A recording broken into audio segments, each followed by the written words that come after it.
ఔజుబిల్లాహిమినషైతానిర్రజీం బిస్మిల్లాహిర్రహమానిర్రహీం.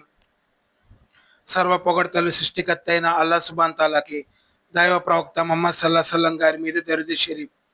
ఇప్పుడు నేను చెప్పబోయే టాపిక్ ప్రళయ ప్రళయ దినం, తీర్పు దినం వచ్చే ముందు, ప్రళయ దినం వచ్చే ముందు మనకి ఆ ప్రళయ దినం ఎప్పుడు వస్తుందో అల్లా సుబ్హాన్ తాలాకి తప్ప ఎవరికీ తెలియదు. కానీ అల్లా సుబ్హాన్ తాలా దైవప్రవక్త ముహమ్మద్ సల్లల్లాహు అలైహి వసల్లం గారికి కొన్ని సూచనలు చెప్పారు. ఈ సూచనలు పెద్ద సూచనలు ఉన్నాయి, చిన్న సూచనలు ఉన్నాయి. ఇవి చిన్న చిన్న సూచనలు. ఎప్పుడైతే పెద్ద సూచనలు వస్తాయో అది ఒకదాని తర్వాత దైవప్రవక్త ముహమ్మద్ సల్లల్లాహు అలైహి వసల్లం గారు చెప్పారు. ఇప్పుడు ఒక తస్బీలో గింజలు ఉంటాయి. అవి ఆ తస్బీ తెగిపోయిన తర్వాత గింజలు ఒక తర్వాత ఒకటి ఎంత వేగంగా వస్తాయో, పెద్ద పెద్ద లక్షణాలు మొదలు పెట్టిన తర్వాత అలాగే వెంటనే వస్తాయి. ఇప్పుడు నేను డిస్కస్ చేస్తుంది చిన్న చిన్న సూచనలు. ఇవి అయిపోయిన తర్వాత పెద్ద సూచనలు వస్తాయి. ఇవి కొన్ని చాలా ఉన్నాయి. ఇప్పుడు నేను కొన్ని వివరించుకుందాం. మొదటిగా దైవ ప్రవక్త ముహమ్మద్ సల్లల్లాహు అలైహి వసల్లం గారు భూమి మీదకి రావడం. 2, దైవ ప్రవక్త ముహమ్మద్ సల్లల్లాహు అలైహి వసల్లం గారు చనిపోవడం. 3, చంద్రుడు ఉన్నాడు కదా, చంద్రుడు 2 ముక్కలు అవ్వడం.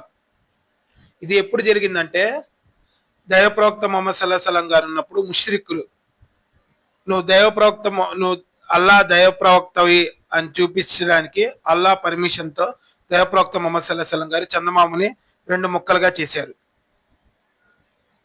4, మజితుల్ అక్సా అంటే ఇప్పుడు పాలిస్తీనా ఉంది కదా, మజితుల్ అక్సా అది గెలవడం.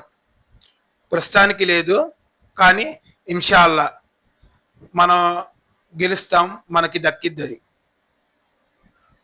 5వది భయంకరమైన అంటువ్యాధులు రావడం. అది రావడం వల్ల చాలా మంది చనిపోతారు.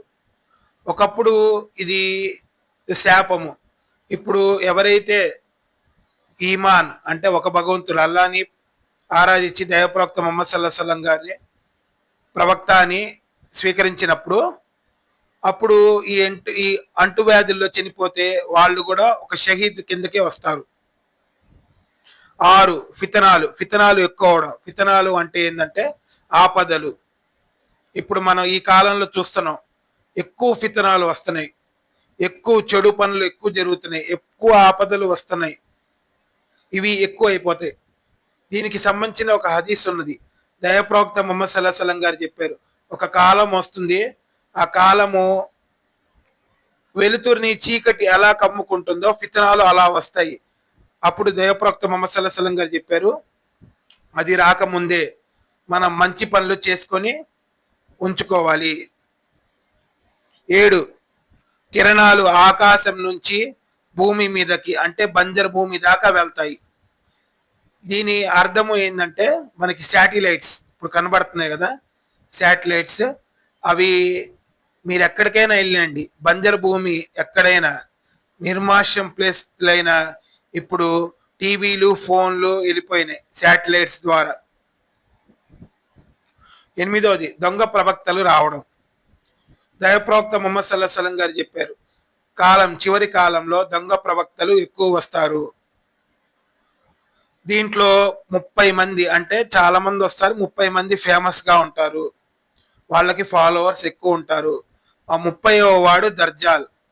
ఆ దర్జాల్ వచ్చినప్పుడు చాలా జాగ్రత్తగా ఉండాలి. దర్జాల్ గురించి నేను సపరేట్గా వీడియో చేస్తాను.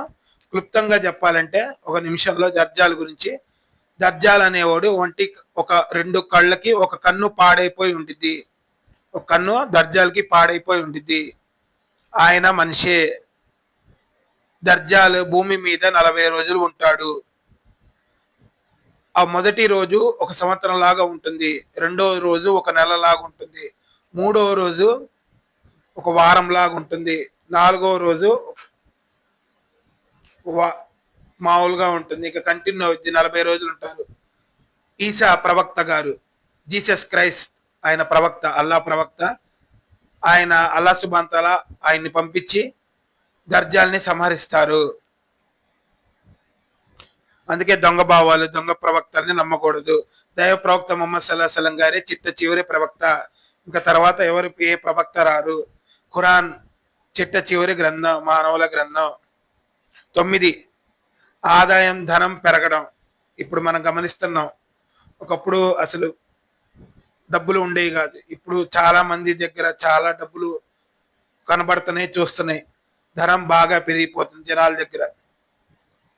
10, అరబ్ భూమి ఉంది కదా, అరబ్ దేశాలని అవి ఏంటంటే అవి రేగిస్తాన్ అంటే ఇసుక భూములు. అవి ఏంటంటే చివరి రోజుల్లో ఏమవుతుందంటే అది మామూలుగా పంట ఇది పంట భూమి లాగా గ్రీనరీ లాగా వస్తుంది. ఒకప్పుడు అది గ్రీనరీ మళ్ళీ తిరిగి గ్రీనరీ లాగా వచ్చింది చివరి కాలంలో. ఇప్పుడు హజ్ ఆర్ ఉమ్రాకి వెళ్ళినప్పుడు అక్కడ గమనిస్తూ ఉంటారు జనాలు. 11, ఒక పెద్ద అగ్ని పవిత్రమైన మదీనా నగరాన్ని సమీపంలో రావడం. ఇది ఆల్రెడీ జరిగిపోయింది, జనాలు చూశారు కూడా, పెద్ద మంట వచ్చింది. 12, చిన్న చిన్న కళ్ళు, డాలు లాంటి మొహము, తోలు ఎర్ర తోలు, వాళ్ళు ముస్లిమ్స్తో యుద్ధం చేస్తారు. వీళ్ళ లక్షణాలు ఏంటంటే మంగోలియన్ ట్రైబ్, చిన్న చిన్న కళ్ళు, డాలు లాంటి మొహం, ఈ మంగోలియన్ ట్రైబ్స్ అంటారు. ఇది ఆల్రెడీ జరిగిపోయింది ఇది. 13, జాలిం అంటే మనం ఇబ్బంది పెట్టడం, శిక్షించడం, అది అలాంటి జాలిం అంటే ఇబ్బంది పెట్టే నాయకులు వ్యక్తి కానీ జనాల్ని కొరడాలతో కొడతా ఉంటారు. అలాంటి వ్యక్తులు, నాయకులు వస్తారు మనకి. 14, మర్డర్లు ఎక్కువైపోతాయి. ఇప్పుడు ఆల్రెడీ గమనిస్తున్నాం, చిన్న చిన్న ఇదికి రక్తపాతాలు ఎక్కువైపోతున్నాయి. ఒకరు చంపుతున్నారు. అసలు ఎవరిని ఎందుకు చంపుతున్నారు ఏమో అర్థం కావట్లేదు. అవి చివరి రోజుల్లో ఎక్కువైపోతాయి. 15, ఈమాన్ దారి, రాత్రిపూట పడుకుంటాము, అల్లా సుబ్హానహు తఆలా హృదయం నుంచి మాల్ తీసివేస్తాడు, ఒక బఠానీ గింజంతా మిగులుతుంది, మరి సటి రోజు మళ్ళీ నిద్రపోతాము, పూర్తి ఈమాన్ వెళ్ళిపోతుంది. దీని మీనింగ్ సింపుల్ గా చెప్పాలంటే, మనకి ఈమాన్ హృదయంలో ఉంటుంది, మనసులో ఉంటుంది. అది చివరి రోజుల్లో ఏమవుతుందంటే బఠానీ గింజంత ఈమాన్ ఉంటుంది, అంటే కొంచెం ఉండిద్ది, అలా నిద్రపోతాము వరుసటిగా. అప్పుడు అల్లా సుబ్హానహు తఆలా ఆ ఈమాన్ హృదయంలో నుంచి తీసేసి ఆ ఈమాన్ వెళ్ళిపోతుంది. దీని అర్థము అది. 16, మీరు పూర్వపు జాతులు బాగా అనుసరిస్తారు, వారు ఎవరంటే రోమన్లు, పర్షియన్లు. దీని మీనింగ్ ఏంటంటే మనం ఇప్పుడు రోమన్లు, పర్షియన్లు అంటే యూరోపియన్లు, America, Australia, Canada, Singapore, Malaysia, వీళ్ళని అనుసరిస్తాం. ఇప్పుడు ఆల్రెడీ చూస్తూనే ఉన్నాం మనం, ఏంది వాళ్ళు వేసే వేషధారణ, వాళ్ళ ట్రెడిషన్, ఇవన్నీ మనం గమనిస్తున్నాం. ఎలా ఫాలో అవుతామంటే మనం బాలిష్ అంటే జానా అంటే ఎంత ఎగ్జాక్ట్ గా వాళ్ళు ఏ ఫాలో అవుతారు అది ఫాలో అవుతారంట. చివరి రోజుల్లో వాళ్ళు ఒక గుహ కిందకి వెళ్తే కారణం లేకుండా మనం కూడా ఆ గుహ కిందకి వెళ్తా ఉంటాం. చివరి రోజుల్లో అలా జరుగుద్ది, గుడ్డిగా ఫాలో అయిపోతాం. 17, ఆడవాళ్ళు బట్టలు ధరిస్తారు కానీ నగ్నంగా ఉంటారు. ఏంటంటే ఇప్పుడు మనం ఉన్నది ఉన్నట్టుగా చెప్పుకోవాలి కాబట్టి, కానీ దాని ముందు దీని ఇస్లాం ఏముంటుందంటే ఆడవాళ్ళకి హిజాబ్, పరదా ఉండాలి. ఎక్కడి నుంచి అంటే తల నుంచి కాలి దాకా హిజాబ్ ఉండాలి. ఎక్సెప్షన్ ఏంటంటే ఈ మొహం ఈ మొహం ఉంది కదా, ఇది కవర్ కాకుండా ఉండాలి. ఇది మొహం వదిలేయొచ్చు, మిగతా మొత్తం పరదాగా ఉండాలి. కేవలం కొంతమంది ముందే, మిగతా వాళ్ళ ముందు పరదా ఉండాల్సిందే. అది చివరి రోజుల్లో ఏమవుతుందంటే ఆడవాళ్ళు బట్టలు వేసుకుంటారు, కానీ ఆ బట్టలు వేసుకున్నా నగ్నంగా కనబడతారు. ఇంకా దీని గురించి నేను ఎక్కువ మాట్లాడలేను, మీకే అర్థమవుతుంది. ఇప్పుడున్న సమాజంలో మనం అది చూస్తున్నాం. 18 సలాం తెలిసిన వారికి మరియు ప్రత్యేక వ్యక్తులకు చేస్తాము. ఈ 18 మీనింగ్ ఏంటంటే సలాం చేస్తాం. ఇది ఎవరికి చేస్తాం? ఓన్లీ తెలిసిన వాళ్ళకి, స్పెషల్ కా అంటే ధనవంతులకి, తెలిసిన వాళ్ళకి, బాగా మనకి కావాల్సిన వాళ్ళకి చేస్తాం. సలాం అనేది అందరికీ చెయ్యాలి. చివరి రోజుల్లో కొంతమందికే చేస్తారు. 19 కొంతమంది ఆడవాళ్ళు ఇతరులను ఆకర్షిస్తారు మరియు వాళ్ళు ఆకర్షణకి గురి అవుతారు. ఇది ఆల్రెడీ డిస్కస్ చేసుకున్నాం మనం. ఏంటంటే వాళ్ళు ఆకర్షణకు గురి అవుతారు, అట్రాక్ట్ చేస్తారు. ఇది మగవారిని వారిని అట్రాక్ట్ చేస్తారు, వాళ్ళు కూడా అట్రాక్ట్ అవుతారు. ఈ నోట్ ఈ అందరి ఆడవాళ్ళ గురించి చెప్పట్ల, ఆల్రెడీ ఆడవాళ్ళకి జరిగిద్ది, ఇలా జరిగిద్ది అని చెప్తున్నాను. ఒక సమయం వచ్చింది, ఖచ్చితంగా జరిగిద్ది. 20 వ్యాపారాలు పెరుగుతాయి, భార్య తన భర్తకి సాయం చేస్తుంది. ఇది ఆల్రెడీ మనం గమనిస్తున్నాం ఇప్పుడున్న రోజుల్లో. 21 పిస్నారితనం ఎక్కువ అయిపోతుంది. పిస్నారితనం జనాల్లో ఎక్కువ అయిపోతుంది. 22 ఇరుగు పొరుగు వాళ్ళతో మనం చెడుగా ఉంటాం. ఇరుగు పొరుగు అల్లా సుబాంతాల దైవప్రవక్త ముహమ్మద్ సల్లల్లాహు అలైహి వసల్లం గారు ఇరుగు పొరుగు వాళ్ళతో మంచిగా ఉండమన్నారు. కానీ చివరి రోజుల్లో ఇరుగు పొరుగు వాళ్ళతో మనం చెడుగా ఉంటాము, సరిగ్గా ఉండము. తర్వాత బంధుత్వాలు తెగతెంపులు చేసుకుంటాము. అల్లా సుబాంతాల దైవప్రవక్త ముహమ్మద్ సల్లల్లాహు అలైహి వసల్లం గారు బంధుత్వాల్ని కలుపుకోమన్నారు. కానీ చివరి రోజుల్లో ఏమవుతుందంటే బంధుత్వాలు తెగతెంపులు చేసుకుంటాం. ఇప్పుడు ఆల్రెడీ గమనిస్తున్నాం, తండ్రి, తల్లి, కొడుకు, కూతురు, అక్క చెల్లెలు, ఆ బంధాలు ఎలా ఉన్నాయో ఇప్పుడు ఆల్రెడీ మన కంటికి కనబడినట్టు కనబడుతుంది, చూస్తున్నాం కూడా. 22 కాలము వేగంగా వెళ్ళిపోవడం. ఎలా అంటే ఒక సంవత్సరం ఒక నెలలాగా, ఒక నెల ఒక వారం లాగా, ఒక వారం ఒక రోజులాగా, ఒక రోజు ఒక గంటలాగా, ఒక గంట ఒక ఆకును ఎలా కాలుస్తారో అలా. ఇది ఆల్రెడీ మనం గమనిస్తున్నాం.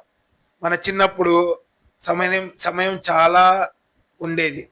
ఇప్పుడున్న రోజుల్లో అసలు ఒక సంవత్సరం ఇట్లా కళ్ళు మూసుకొని వెళ్ళిపోయేసరి సంవత్సరం అయిపోతుంది, కళ్ళు మూసుకొని వెళ్ళిపోయేసరి సంవత్సరం అయిపోతుంది. ఇది ఆల్రెడీ మనం గమనిస్తున్నాం. 23 వ్యభిచారము, చెడు మాటలు, చెడ్డ పనులు విపరీతంగా ఎక్కువైపోతాయి. వ్యభిచారము, చెడు మాటలు, చెడ్డ పనులు ఎక్కువగా అయిపోతాయి. 24 నిజాయితీగా ఉన్నవారిని చెడ్డవారిగా, చెడ్డవారిని నిజాయితీ పరులుగా సమాజం చూస్తుంది. 25 జకాత్ విధి దానం సంతోషంగా ఇవ్వరు. జకాత్ అంటే పేదలకి పంచే దానము, విధి దానము. అల్లా సుబ్హానహు తఆలా చెప్పారు, బంగారం వెండి మీద ఇంత తీయాలి, పశుపక్షాల మీద ఇంత తీయాలి, అది జకాత్ ఉండిద్ది. దాన్ని మళ్ళీ నేను సపరేట్ ఒక వీడియో చేస్తాను. 26 జ్ఞానము పెరుగుతుంది, చదువుకునే వాళ్ళు ఎక్కువ అవుతారు, కానీ అది అల్లా సుబ్హానహు తఆలాకే సంతోషపరిచేది కాదు. అంటే దీని మీనింగ్ ఏంటంటే అందరు చదువుకుంటారు, అందరికి విజ్ఞానం ఉండిద్ది, అందరి జ్ఞానం ఉండిద్ది, కానీ అది లోక జ్ఞానం, ప్రాపంచిక విద్య, ధార్మిక విద్య తగ్గిపోతుంది. అల్లా సుబ్హానహు తఆలా దృష్టిలో ధార్మిక విద్య చాలా గొప్పదైనది. ప్రాపంచిక విద్య ఉండాల్సిందే, కానీ చిన్నప్పటి నుంచి మనం ధార్మిక విద్య నేర్చుకోవాలి. 27 మసీదుల్లో గొంతులు పెద్దగా మాట్లాడతారు. దీని మీనింగ్ ఏంటంటే 2-3 మీనింగ్స్ ఉన్నాయి. ఒకటేమో మైక్ సెట్ పెట్టడం, రెండోది ఏంటో మసీదులో బిగ్గరగా అరుస్తూ ఉంటారు. 28 ఆ వర్గంలో అందరికన్నా చెడ్డవాడు నాయకుడు అవుతాడు. ఇప్పుడున్న సమాజంలో చూస్తున్నాం మనం. నాయకులు దుర్మార్గులు, దుష్టులు వాళ్ళే నాయకులు అవుతున్నారు. అందరికన్నా చెడ్డవాడు నాయకుడు అవుతాడు. 29 ఇతరులు మన దగ్గర దాయమనే సొమ్మును ఆ డబ్బులు మనదిగా భావిస్తారు. మనం ఎవరికైనా ఏదైనా వస్తువు కానీ డబ్బులు కానీ దాచమంటే అది జాగ్రత్తగా మళ్ళీకి ఇవ్వాలి. అమానత్ అంటారు దాన్ని. జాగ్రత్తగా ఇవ్వాలి. అమానత్ల ఖయానత్ అంటే అది మనకి ఇవ్వకుండా వాళ్ళ డబ్బులే అనుకొని వాడుకుంటారు. అది జరుగుతాయి చివరి రోజుల్లో. భార్యలు చెప్పిన మాటలు వింటారు, గౌరవిస్తారు. తల్లిని గౌరవించాలి, స్నేహితులను గౌరవిస్తారు, తండ్రిని గౌరవించలేదు. భార్యని గౌరవించాలి, తల్లిని గౌరవించాలి, ఎవరి స్థానం వాళ్ళదే. కానీ భార్యను గౌరవించి తల్లిని గౌరవించకపోతే అది కరెక్ట్ కాదు. మళ్ళీ స్నేహితుడిని గౌరవిస్తాడు, తండ్రిని గౌరవించారు. ఇస్లాంలో తల్లిదండ్రుల స్థానము చాలా గొప్పదైనది. మొదటిగా అల్లా సుబ్హాన్ తాలా, తర్వాత దైవప్రవక్త ముహమ్మద్ సల్లల్లాహు అలైహి వసల్లం, తర్వాత తల్లి, తర్వాత తండ్రి. ఇది ఒక హదీస్ ఉంది. దైవప్రవక్త ముహమ్మద్ సల్లల్లాహు అలైహి వసల్లం గారిని ఒక సహాబీ వచ్చి అడిగారు, నాకు అన్నిటికన్నా మనుషులలో ఎవరికి ముఖ్యంగా అంటే మీ అమ్మగారు, తర్వాత రెండోసారి అడిగాడు అమ్మ, మూడోసారి అడిగాడు అమ్మ, నాలుగోసారి తండ్రి. అందుకే తల్లిదండ్రులకు ఎక్కువ స్థానం ఉన్నది దీని ఇస్లాంలో. 31 వ్యభిచారము, మందు తాగడము, మగవారు సిల్క్ ధరించడము, ఇవి కొంతమంది హలాల్గా భావిస్తారు. ఇది ఇస్లాంలో హరాం, కానీ కొంతమంది హలాల్ అని చెప్తారు. ముఖ్య గమనిక ఏంటంటే, మెయిన్గా నేను చెప్పదలిచింది ఏంటంటే, దీని ఇస్లాం అనేది అల్లా సుబ్హాన్ తాలా, దైవప్రవక్త ముహమ్మద్ సల్లల్లాహు అలైహి వసల్లం గారు ఎలా చెప్పారో అలాగే పాటించాలి. మనం మన సొంత పోకడలు, మన సొంత ఇది కొత్త కొత్త విషయాలు మనం చెప్పకూడదు. అది యాడ్ చేయకూడదు, ఉన్నది తీసేయకూడదు. ఎలా ఉందో అలాగే చెప్పాలి, లేకపోతే మనకు తెలియదని చెప్పాలి. ఇస్లాంలో అదే, మన సొంతగా చెప్పకూడదు. 32 బతికి ఉన్నవారు కబ్రస్థాన్ వైపు వెళ్ళినప్పుడు చనిపోయిన వారి స్థానంలో మేము ఉంటే బాగుంటుందని అనుకుంటారు. 33 మసీదులను అందంగా కట్టుకుంటారు, అక్కడ ఉన్న జనం అది గర్వంగా చెప్పుకుంటారు. ఇప్పుడు ఆల్రెడీ చూస్తున్నాం మనం, మసీదులను బాగా బాగా కట్టుకుంటున్నారు, కానీ నమాజ్ చదివేవాళ్ళు తక్కువ. అందులో చాలా మంది ఉన్నారు, నేను ఉన్నాను, మిగతా వాళ్ళు కూడా ఉన్నారు. ఎక్కువ శాతం మన నమాజ్ చదవాల్సిందే.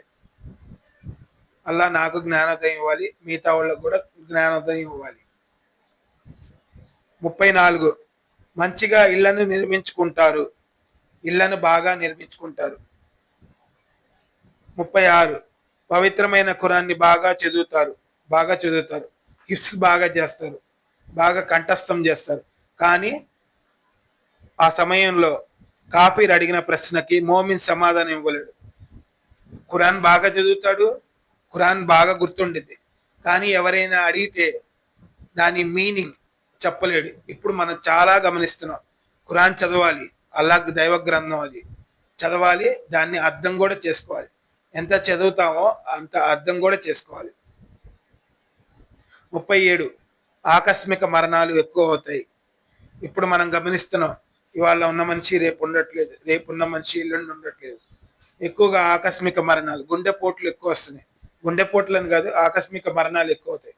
చివరి రోజుల్లో ఖయామత్ ముందు రోజు ఆకస్మిక మరణాలు, సడన్ డెత్స్ ఎక్కువ అవుతాయి. దైవప్రవక్త ముహమ్మద్ సల్లల్లాహు అలైహి వసల్లం గారు చెప్పారు, సడన్ డెత్స్ గురించి అల్లా సుబ్హాన్ తాలాకి వద్దని చెప్పి కోరుకోవాలి. ఎందుకంటే తోబా, అల్లాని క్షమాపణ కోరుకోవడానికి ఛాన్స్ ఉండదు.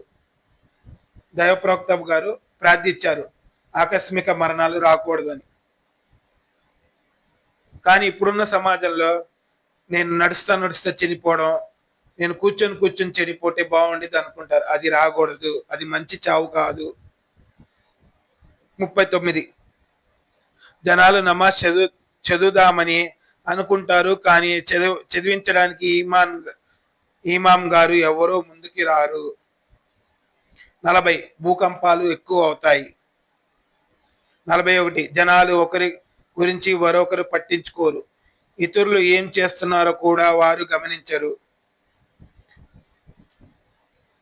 42 వర్షం కారణంగా ఇల్లు అన్నీ కూలిపోతాయి. ఒక జంతు చర్మం అంటే టెంట్లు ఉన్నాయి కదా ఇప్పుడు ఉంటాయి, అవే నిలుస్తాయి. ఒక టైంలో వర్షం పడిద్దంట, ఇళ్ళన్నీ కూలిపోతాయి, టెంట్లు ఉంటాయి కదా అయ్యే నిలుస్తాయి అంట. 44 జనాలు ఎక్కువగా లావ్ అయిపోతారు, ఊబకాయం అవుతారు. దాన్ని మనం బాగా గమనిస్తున్నాం. 45 వాన పడిద్ది కానీ దాంట్లో బరకత్ ఉండదు, పంటలు పండవు. 46 యూఫ్రిటస్ రివర్స్ నుండి బంగారపు కొండ వస్తుంది. ఒక కొండ వస్తుంది, యూఫ్రిటస్ రివర్ అని ఉంది. ఇప్పుడు కావాలంటే గమనించండి, అది రోజు రోజుకి ఎండిపోతుంది. ఒక రోజున ఆ కొండ, బంగారపు కొండ బయటకు వచ్చింది. ఆ బంగారపు కొండ కోసం 100 మంది వెళ్తే 99 మంది చనిపోతారు. అందుకే దేవప్రవక్త ముహమ్మద్ సల్లల్లాహు గారు చెప్పారు, మనం చుట్టుపక్కల ఉన్న అక్కడికి వెళ్ళకూడదు, ఎందుకంటే అది మంచిది కాదు. ఆ బంగారపు కొండ కోసం 100 మంది వెళ్తే 99 మంది చనిపోతారు. 47 వారసత్వపు ఆస్తి సరిగ్గా పంచరు. అల్లా కోసం దైవ మార్గంలో యుద్ధం జనాలు చెయ్యరు. ఇప్పుడు చూస్తున్నాం ఆస్తి పాస్తుల దగ్గర ఎన్ని గొడవలు అవుతున్నాయో. ఖురాన్లో వివరంగా ఉంది, ఈ ఆస్తి ఇంత ఇవ్వాలి, ఈ ఆస్తి ఇంత ఇవ్వాలని. 48 కొండలు వాటి స్థానం నుంచి కదులుతుంది. అంటే మనం చూస్తున్నాంగా కొండల్ని డ్రిల్లింగ్ చేయడం మొత్తం. ఒకప్పుడు మనం లోపల నుంచి వెళ్ళేవాళ్ళం కొండ లోపలికి, ఇప్పుడు ఆ కొండ పగలగొట్టే టెక్నాలజీ ఇచ్చారు అల్లా సుబ్హానహు తఆలా మనకి. అందుకు కొండలు వాటి స్థానం నుంచి కదులుతుంది. 49 ఇస్లాం అనేది అంతరిస్తుంది. పవిత్రమైన ఖురాన్ అల్లా సుబ్హానహు తఆలా తీసుకోబడతారు అంటే ఆలింలు చనిపోతారు. ఆ సమయంలో కొంతమంది ముసలి వారు కేవలం లా ఇలాహా ఇల్లల్లా గుర్తుంటుంది. దైవప్రవక్త ముహమ్మద్ సల్లల్లాహు అలైహి వసల్లం గారు చెప్పారు, ఆ సమయంలో లా ఇలాహా ఇల్లల్లా చదివిన వారు స్వర్గంలోకి వెళ్తారు.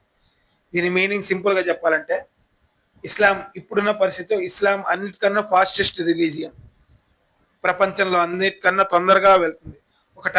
ఒక సమయం వస్తుంది ఇస్లాం గురించి జ్ఞానం ఉన్న వాళ్ళు చనిపోతారు అంటే ఇస్లాం వెళ్ళిపోతుంది. అది ఎలా వెళ్ళిపోతుంది అంటే, ఆలింలు ఇస్లాం విజ్ఞానం ఉన్న వ్యక్తులని అల్లా సుబ్హానహు తఆలా ఉంచరు, వాళ్ళు చనిపోతారు భూమి మీద నుంచి.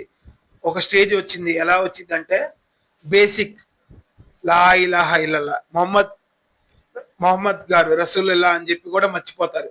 లా ఇలాహా ఇల్లల్లా అనే గుర్తుండేది ముసలి వారికి. వాళ్ళు చెప్తారు ఒక టైంలో మా పెద్దవాళ్ళు లా ఇలాహా ఇల్లల్లా చదివేవాళ్ళు అని. లా ఇలాహా ఇల్లల్లా అంటే మీనింగ్ ఏంటంటే అల్లా ఒకరే, అల్లా దైవం, అల్లాకి సాటి ఎవరు లేరు. మొత్తం కలమ ఏంటంటే లా ఇలాహా ఇల్లల్లా మొహమ్మద్ రసూలుల్లా సల్లల్లాహు అలైహి వసల్లం. అంటే అల్లా భగవంతుడు, ఆయనకి సాటి ఎవరు లేరు. దైవప్రవక్త ముహమ్మద్ సల్లల్లాహు అలైహి వసల్లం ఆయన దైవప్రవక్త అని. అందులో ఒక ముక్కే గుర్తుండిద్ది, లా ఇలాహా ఇల్లల్లా గుర్తుండిద్ది. అలాంటి దైవప్రవక్త ముహమ్మద్ సల్లల్లాహు అలైహి వసల్లం గారు చెప్పారు, ఆ ఆ ముక్క గుర్తున్న వాళ్ళు కూడా స్వర్గంలోకి వెళ్తారు. ఆ పరిస్థితి వచ్చింది. 51 పవిత్రమైన నగరం మక్క నగరం చుట్టూ పెద్ద పెద్ద భవనాలు, కాబా చుట్టుపక్కల కట్టడాలు, పర్వతాలు డ్రిల్ చేసి వాటర్ పైపులు చేస్తారు. ఇప్పుడు ఆల్రెడీ జరిగినాయి. నేను హజ్కి వెళ్ళినప్పుడు కూడా నేను చాలా చూశాను. పెద్ద పెద్ద కట్టడాలు, పెద్ద పెద్ద మక్కా టవర్స్ అని ఇవని. ఒకప్పుడు మక్కా ఒకలాగుంది, ఇప్పుడు కాబా మక్కా ఒకలాగుంది. 52 ప్రజలు హజ్ చేయడానికి మర్చిపోతారు. ఇది ఎప్పుడు జరిగిద్ది అంటే ఈసా అలైహిస్సలాం రెండో రాకడ, దైవప్రవక్త ఈసా అలైహిస్సలాం గారు వస్తారు భూమి మీదకి. ఆయన కొన్ని రోజులు ఉండి చనిపోతారు. తర్వాత ఈ చివరి ఎండ్ స్టేజ్ లో జరుగుతాయి. 53 అరబ్ ప్రజలు మరలా విగ్రహారాధన చేయడం ప్రారంభిస్తారు. అరబులు విగ్రహారాధన, ఇస్లాంలో విగ్రహారాధన చేయకూడదు. ఎందుకంటే భగవద్కి రూపం ఉండదు, ఆయన పుట్టుక ఉండదు, చావు ఉండదు. విగ్రహారాధన చేయకూడదు. అరబులు విగ్రహారాధన చేస్తారు. 54 జసాసా అనే ఒక వ్యక్తి వచ్చి కాబాని నాశనం చేసి దాని యొక్క సిరి సంపదలను తీసుకొని వెళ్తాడు. దైవప్రవక్త ముహమ్మద్ సల్లల్లాహు అలైహి వసల్లం గారు అల్లాహ్ సుబ్హానహు తఆలా ఆయన చూపించారు, జసాస అంటే ఒక నల్ల వ్యక్తి, కాళ్ళు సన్నగా ఉంటాయి. ఆ వ్యక్తి వచ్చి కాబాకి ఇటుక ఇటుక ఇటుక మొత్తం తీసేసి ఆ సిరి సంపదలు, కాబా ఇప్పుడు మక్కా ఉంది కదా, పవిత్రమైన మక్కా, అక్కడి నుంచి సిరి సంపద తీసుకుని వెళ్ళిపోతాడు. 55 ప్రజలు రకరకాల వాహనాలు నడుపుతారు. మగవారు మసీద్ బయట వాహనం పెడతారు, అక్కడ ఆడవారు ఉంటారు. ఆడవాళ్ళు బట్టలు ధరిస్తారు కానీ నగ్నంగా కనబడతారు.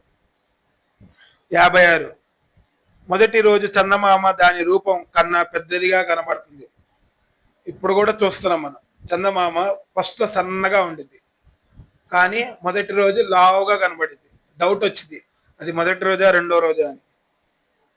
57 ప్రజలు వ్యభిచారం పబ్లిక్ గా చేస్తారు. ఒక కాలం వస్తుంది, ఒక వ్యక్తి పక్కకెళ్ళి చేసుకోమని చెప్తాడు. ఆ చెప్పిన వ్యక్తి యొక్క స్టేటస్ సహాబా ఉమర్ రజియతాలన్ మరియు అబూబకర్ రజియతాలన్ సహాబాల అంత స్టేటస్, ఎందుకంటే చెడు పనులు అంత ఎక్కువగా అయిపోతాయి. ఆ సమయంలో వ్యభిచారం చేయడం నేరము. పక్కకెళ్ళి చేసుకోమని వ్యక్తి స్టేటస్ ఎంత ఉండిద్ది అంటే సహాబాల్లో ఉన్నతమైన సహాబాలు అబూబకర్ సిద్దిక్ రజియతాలన్, రెండోది ఉమర్ రజియతాలన్ అంత స్టేటస్ ఉంటుంది, ఎందుకంటే చెడ పనులు అంత ఎక్కువ అయిపోతాయి. 58 ఇమాం మెహందీ రజియతాలన్ మనకి వస్తారు. ఇమాం మెహందీ రజియతాలన్ గురించి సపరేట్ గా వీడియో చేస్తాను. క్లుప్తంగా చెప్పాలి ఏంటంటే ఈయన దైవప్రవక్త ముహమ్మద్ సల్లల్లాహు అలైహి వసల్లం వారసుల్లో ఆయన వంశంలో ఉన్నవారు. 7 సంవత్సరాలు, ఒక హదీస్లో 7 ఉంది, ఒక హదీస్లో 9 సంవత్సరాలు ఉంది. 59 ఇస్తాంబుల్ అంటే టర్కీ విజయం సాధించడం. ఇప్పుడు నేను చేస్తున్నప్పుడు వీడియో టర్కీ నగరం ముస్లిమ్స్ చేతుల్లోనుంది, కానీ అది ఖచ్చితంగా మన చేతిలో ముస్లిమ్స్ చేతిలో నుంచి వెళ్ళిపోయింది. మళ్ళీ చివరి రోజుల్లో మళ్ళీ దాని మీద మనం విజయం సాధించి మళ్ళీ టర్కీని మనం స్వాధీనం చేసుకుంటాం. 60 మజితుల్ అక్సా దక్కించుకోవడం, విజయం సాధించడం. అప్పుడు పవిత్రమైన మదీనా నగరం బాధాకరంగా ఉంది చెప్పడానికి, అది నాశనం అయిపోతుంది. మజితుల్ అక్సా మీద మనం విజయం సాధిస్తాం, కానీ ఎప్పుడైతే మజితుల్ అక్సా విజయం సాధిస్తామో మదీనా అనేది జనాలు పట్టించుకోరు. అది చాలా బాధాకరమైన విషయం. మదీనా అసలు జనాలు ఉంటారో లేదో తెలీదు, అది ఇదైపోయింది. అది ఏం జరిగింది అల్లాహ్ సుబ్హానహు వ తఆలా బాగా తెలుసు.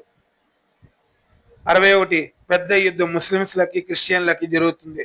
అందులో 1/3 వంతు జనాలు వెనదిరిగి వెళ్ళిపోతారు. ఈ వెనదిరిగి వెళ్ళిపోయిన వ్యక్తులకి తౌబా, అల్లాహ్ సుబ్హానహు వ తఆలా క్షమాపణ స్వీకరించరు. 1/3 వంతు ముస్లింలు చనిపోతారు, వీరు షహీదులుగా పరిగణించబడతారు. 1/3 వంతులు విజయం సాధిస్తారు. 62 విత్తనాలు ఎక్కువైపోతాయి.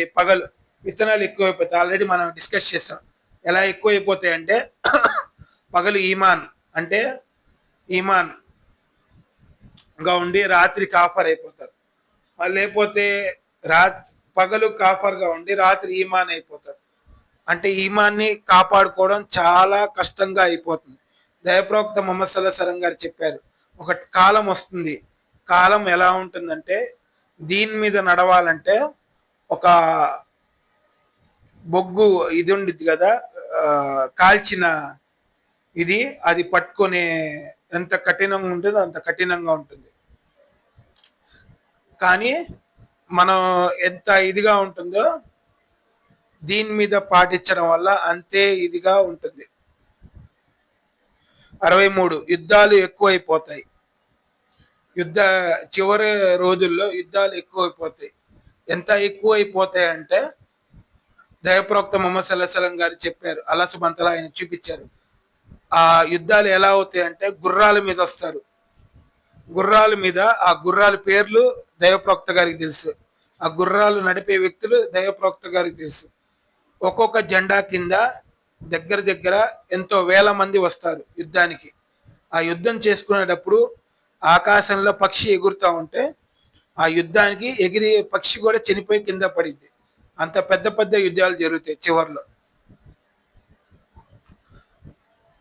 కావున మనం ఈ ఈ చెప్పుకోవడానికి ముఖ్య ఉద్దేశం ఏంటంటే, ఇవి చిన్న చిన్న సూచనలు మనకి ప్రళయం ఆ ప్రళయం దినము దగ్గర పడుతుందని చెప్పుకోవడానికి. దీనివల్ల ఏంటంటే మనం జాగ్రత్తగా ఉండి మంచి పనులు చేసుకొని అల్లాని ప్రసన్నత చేసుకొని దైవప్రవక్త మొహమ్మద్ సల్లాహం గారి అడుగు జాడలు ఆయన చెప్పిన బోధనలు పాటించడానికే ఈ సూచనలు, చిన్న చిన్న సూచనలు చెప్పడం వల్ల మనకి తెలుస్తూ ఉంటాయి. ఆహా, ఇంకా ప్రళయం దగ్గరకు వస్తుంది, ఇంకా ప్రళయం దగ్గరకు వస్తుంది అని చెప్పి.